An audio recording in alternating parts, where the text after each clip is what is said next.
Bonjour, ravi de vous retrouver pour cette vidéo. Donc pour ceux qui ne me connaissent pas encore, je suis Gilles Dorval, entraîneur expert en course à pied, certifié 3e degré entraîneur formateur course hors stade par la Fédération française d'athlétisme.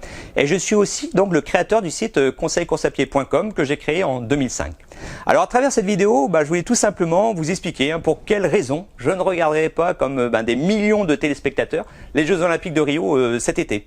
En effet, il y a 4 ans, lorsque j'avais regardé, comme vous, assis là dans mon canapé, les Jeux Olympiques de Londres, j'avais eu l'impression d'être pris un peu pour un imbécile, notamment lorsque j'avais regardé certaines courses en demi-fond. Là, je pense notamment au 800 mètres, qui nous a été présenté après comme étant le 800 mètres le plus rapide de l'histoire, ce qui est vrai, parce que le jour de cette finale olympique, on a eu un niveau de performance extraordinaire. Mais moi, j'avais éteint mon téléviseur en étant un peu frustré et en me disant, là, quand même, il pousse un peu loin le bouchon. En effet, lors de cette finale, vous avez Rudisha qui avait battu le record du monde du 800 mètres en courant tout seul du début à la fin. Bon, voilà, à l'époque, il était au top de sa forme, au top de son art. Ça se discute, là, il peut y avoir débat. Mais par contre, ce qui m'avait le plus dérangé, c'est de voir deux supposés jeunes. Est-ce que c'était vraiment leur âge? Là aussi, il faut creuser un peu les choses. Mais qui, à 18 et 19 ans, avaient tout simplement été en capacité de réaliser un niveau de performance que des adeptes qui, par le passé, étaient pourtant des adeptes hyper doués, avaient mis toute une carrière à atteindre. Et ça, franchement, ça m'avait vraiment un peu sidéré. Et là, je me suis dit, là, il pousse un peu le bouchon loin. Et donc, je m'étais dit, si dans 4 ans, on est dans la même situation, on est dans le même état au niveau de la lutte antidopage, et puis au niveau des scandales qui éclatent régulièrement dans le milieu du sport de haut niveau, je m'étais dit, terminé, la prochaine fois, hop, je laisse mon téléviseur éteint, et puis je vaque à d'autres occupations. Et malheureusement, durant ces 4 ans, on a pu vérifier que c'est un peu le statu quo quand même au niveau du sport de haut niveau. On retrouve autant de cas de dopage quand on les trouve, parce que là aussi on cherche, on va trouver où on cherche vraiment. Et et puis par rapport à des scandales qui ont éclaté dernièrement, je pense notamment au dopage institutionnalisé au niveau de la Russie, mais on a le même phénomène quelque part dans des pays comme le Kenya, l'Éthiopie, en Jamaïque aussi. Ils ont traîné les pieds pour mettre en place une agence nationale antidopage. Je me suis dit c'est bon, ça va être un copier-coller de ce qu'on a vu à Londres.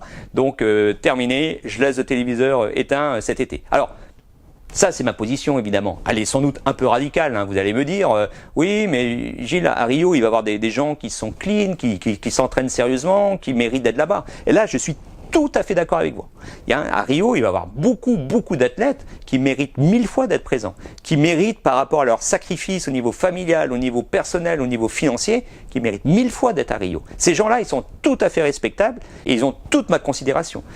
Par contre, j'ai pas envie de passer mon été à regarder les Jeux Olympiques et puis à me dire, alors, est-ce que là j'assiste à une course qui est crédible? Est-ce que là j'ai un athlète qui est dopé? Est-ce que c'est un ancien athlète qui était dopé, qui n'est plus dopé aujourd'hui, mais qui va aussi vite que quand il était dopé? Bref, voilà, j'ai pas envie de me faire des nœuds au cerveau. J'ai pas envie de passer des heures et des heures à essayer d'analyser la performance pour savoir si elle est crédible ou pas. Donc, c'est toujours frustrant de découvrir les choses après aussi. Là, je pense notamment, prenez le 100 mètres, rien que le 100 mètres homme. Vous prenez tous les anciens recordman du monde, tous les anciens champions olympiques, tous les anciens champions du monde. Vous les listez. Vous prenez un stabilo, vous surlignez tous ceux qui ont été pris pour dopage ou qui ont avoué après leur carrière de s'être dopés. Là, c'est notamment, par exemple, je pense à Carl Lewis. Faites-le et vous allez voir ce qui reste sur votre liste. Et vous allez vous rendre compte que finalement, aujourd'hui, une des seules personnes qui reste, c'est le recordman du monde actuel. Et pourtant, cette personne-là, non seulement elle est clean, mais en plus, elle met 2 dixièmes à tout le monde sur 100 mètres. Bon, voilà. C'est une impression, un sentiment quand même d'être pris un peu pour un idiot. J'ai aucune preuve, donc je ne peux pas accuser. Mais voilà, moi, dans ma conviction, dans ma propre conviction par rapport à ce niveau de performance, c'est qu'il y a une supercherie. Et donc, assister à ça et valider ça devant mon téléviseur pendant de longues heures, j'ai pas envie. Alors c'est vrai que si je boycotte tout seul dans mon coin les Jeux Olympiques, ça changera rien. On est bien d'accord. Voilà. Mais c'est une conviction, c'est une conviction personnelle, c'est une position personnelle. Elle est aussi légitime et louable que vous, qui prenez encore du plaisir à regarder les Jeux Olympiques. Et d'ailleurs, je vous envie. Je suis même jaloux de ne plus pouvoir vivre ces joies, ces émotions-là en regardant les Jeux Olympiques. Alors par contre, ne vous inquiétez pas, je ne vais pas déprimer. Il n'y a pas de souci. D'ailleurs, je vais profiter de ce mois d'août, pour mettre en place et finaliser un projet que j'ai commencé début juin.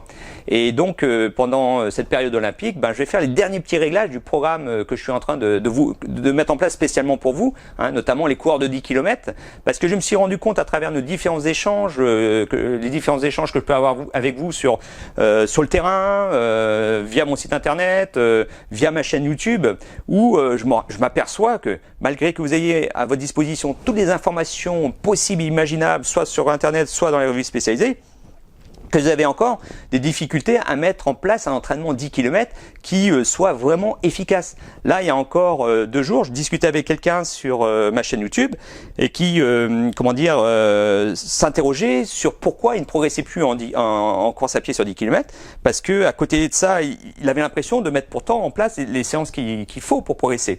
Il mettait en place des séances de VMA, il mettait en place des séances d'allure spécifique 10 km, il mettait en place les sorties longues, le travail en endurance fondamentale, et voilà, il comprenait pas où ça coinçait. Et puis quand j'ai commencé un peu à échanger avec lui, très vite, on est tombé sur ce qui n'allait pas. C'était sur le contenu des sorties longues. Il me disait qu'il est géré de telle ou telle façon, et là je me suis dit là ça coince, il y a un problème. Donc voilà, souvent vous avez l'impression de bien faire les choses, vous y mettez du cœur, et pourtant vous passez à côté de l'essentiel. Et ça arrive à aller à 80% des coureurs de 10 km. Donc je me suis dit, il est temps de donner accès à une formation, à une méthode dans laquelle je vais donner vraiment le b.a.-ba, mais avec des astuces et des combines supplémentaires évidemment. Ce sont des retours d'expérience que j'ai depuis de 30 ans dans le domaine de l'entraînement en course à pied, soit en tant qu'entraîneur, soit en tant que coureur. Et donc j'ai synthétisé ça, j'ai tout regroupé ça au sein d'une méthode d'entraînement, d'un programme d'entraînement que j'ai intitulé Courir un 10 km, et dans lequel vous allez avoir accès à plus de 50 vidéos pédagogiques sur l'entraînement en course à pied.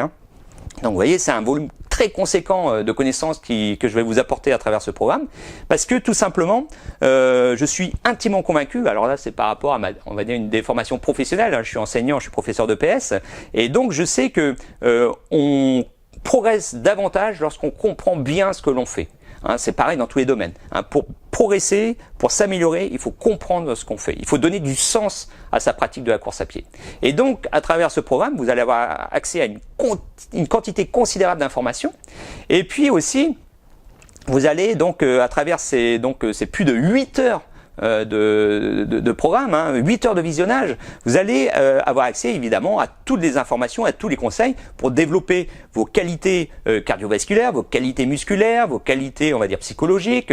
On va voir comment améliorer votre endurance en général, mais aussi votre endurance sur 10 km. Enfin, on va développer vos qualités de base pour ensuite être performant sur 10 km. Et donc, à travers ce programme, vous allez pouvoir vous entraîner efficacement. Vous allez aussi comprendre comment s'articulent les séances les unes par rapport aux autres, comment s'articulent les différentes phases du plan d'entraînement. Je rappelle, un plan d'entraînement structuré en course à pied doit comporter une phase de développement général, une phase de développement spécifique, une phase de relâchement. Et donc, vous allez voir quelle séance inscrire en priorité dans telle ou telle phase. Enfin bref, vous allez comme ça avoir vraiment entre les mains une méthode, un programme qui va faire en sorte que qu'il n'y ait plus aucun secret pour vous par rapport à l'entraînement d'un 10 km qui soit structuré et qui soit efficace.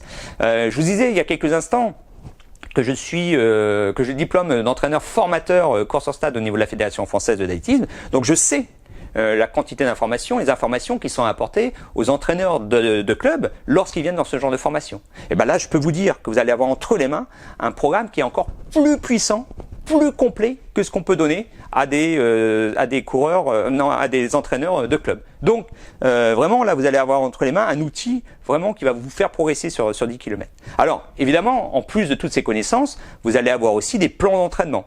Et donc les plans d'entraînement que je mets à votre disposition, ils sont construits aussi de telle façon que ils vont s'adapter automatiquement à votre personne. Parce que ça aussi c'est un élément important. Souvent quand vous allez dans une revue spécialisée ou sur internet, c'est vous qui devez vous adapter adapté au plan que vous allez choisir. On va vous dire de faire les 200 mètres à telle allure, on va vous demander de faire les 100 mètres à cette allure, les 1000 mètres pardon, à cette allure. Donc là, vous, au niveau de votre entraînement, il faut que vous ayez absolument un plan qui s'adapte à votre personne. Et justement, par rapport au plan que je mets à disposition dans ce programme Courir 10 km, là, l'ensemble des plans d'entraînement sont construits de telle façon que pour tel type de séance, vous allez prendre ce critère, pour tel type de séance, vous allez prendre ce critère, pour tel type de séance, vous allez prendre ce critère, et qui fait qu'au final, vous allez avoir un plan qui sera parfaitement adapté à votre personne, alors que peut-être ils peuvent paraître comme ça dans un premier temps assez stéréotypés. Mais c'est pas du tout le cas. Et puis aussi, tout au long de la mise en place de ce programme Courir 10 km, ma principale obsession, ça a été de faire en sorte de vous placer dans la pratique la plus sécurisée possible. C'est-à-dire que mon obsession, tout au long de la mise en place et la construction de ce programme, ça a été de faire en sorte que vous puissiez éviter au grand maximum les blessures. C'est toujours frustrant de se blesser en course à pied. Quand on se blesse en course à pied, ça nous freine dans notre progression. On est obligé de s'arrêter, de reprendre, de s'arrêter, de reprendre. Et au final, le fait de ne pas avoir une pratique régulière fait que on progresse beaucoup moins vite et beaucoup moins efficacement que d'autres coureurs. Donc, la blessure, c'est vraiment quelque chose que j'ai voulu traiter absolument aussi dans ce programme et construire tout le programme par rapport à cette problématique. Et donc, au final, vous allez trouver plein d'informations sur comment se prémunir des blessures. Toujours pareil, dans le cadre de cette préparation 10 km. Donc vous voyez, c'est vraiment une méthode complète, puissante pour vous faire progresser sur 10 km, tout en essayant de vous préserver au grand maximum des risques de blessure. Alors comme je vous disais, je vais profiter de cette période de Jeux Olympiques là pour finaliser tout ça, vu que je vais avoir beaucoup de temps libre par rapport à si j'avais regardé les Jeux Olympiques à la télé. Et donc ce programme va être accessible début septembre. Donc début septembre, je vais ouvrir les portes de mon programme Courir 10 km. Et donc, si vous voulez être tenu informé de l'ouverture en avant-première de ce programme, je vous invite tout simplement à cliquer sur le lien qui est situé sur cette vidéo ou en dessous de cette vidéo. Tout dépend après sur quel support vous regardez cette vidéo. Et ainsi, je pourrai vous faire parvenir un mail pour vous tenir informé en avant-première donc de l'ouverture de ce programme. Et puis surtout, par ce mail, je vous ferai une offre vraiment hyper attractive par rapport à l'offre spéciale de lancement de ce programme Courir 10 km. Donc si vous voulez performer cet automne sur 10 km, vous savez ce qu'il vous reste à faire.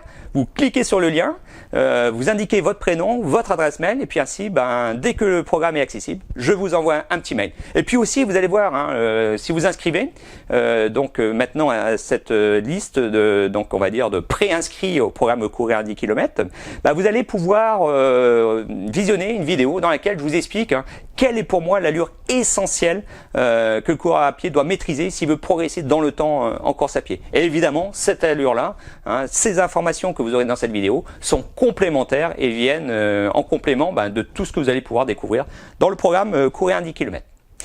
Voilà, écoutez, maintenant, c'est à vous de jouer. Je vous invite tout simplement, donc comme j'ai dit il y a quelques instants, à cliquer sur le lien, d'indiquer votre prénom, votre adresse mail, et puis je vous donne mes nouvelles début septembre. Alors d'ici là, je vais vous souhaiter une belle fin d'été, de prendre énormément de plaisir à regarder les Jeux Olympiques, si vous êtes encore fan de ça, si vous avez encore des émotions, si vous ressentez des émotions lorsque vous regardez ce type d'événement. Comme je vous ai dit il y a quelques instants, l'objet de cette vidéo n'est pas de polémiquer, c'est juste un état d'âme que j'ai actuellement par rapport à tout ça. Mais si vous y avez encore beaucoup d'émotions et beaucoup de plaisir, quelque part, je vous envie, voilà, j'aurais aimé être encore à votre place. Et puis, puis surtout aussi, je vous souhaite beaucoup de plaisir en course à pied. Vraiment, faites-vous plaisir, profitez des sensations que vous ressentez lorsque vous courez pendant votre séance, après votre séance. C'est vraiment des moments vraiment de bien-être qui n'ont pas de prix. Donc profitez-en, sachez apprécier ces moments-là. Voilà, écoutez, cette fois-ci je vous laisse et je vous donne donc rendez-vous début septembre. À très vite.